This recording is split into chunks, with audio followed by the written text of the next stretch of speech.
अस्सलाम वालेकुम। एक ख़्याल सोचो, हमेशा से ये होता है कि हम जब तक मुश्किल और डर के हालात अपने आसपास मंडलाते हुए नहीं देखते तो हम किसी बात पर यकीन नहीं करते हैं। यही वजह है कि आज कोविड जैसी बला और ज़िंदगी को लम्हों में ख़त्म कर देने वाला वायरस कई घरों के बच्चों, बूढ़ों और जवानों को निगल चुका है। लॉकडाउन, तालीमी, माशी, ज़हनी तबाही हो रही है, मगर आज भी अवाम बग़ैर मास्क के सड़कों पे घूम रही है, एक दूसरे के मुंह पे छींक रहे हैं और यहाँ वहाँ पर थूक रहे हैं। लेकिन कोई पुरसाने हाल नहीं है, कोई समझाने वाला नहीं है।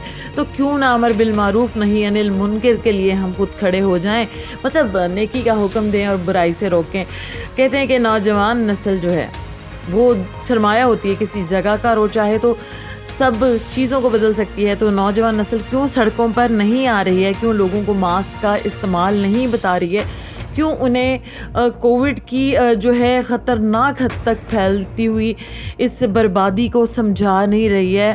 क्या टीवी पर तस्वीर आएगी तभी हम नेक काम करेंगे? टीवी पर आप जाएंगे और आपका नाम लिया जाएगा तभी कोई इस नेकी का बीड़ा उठाएगा?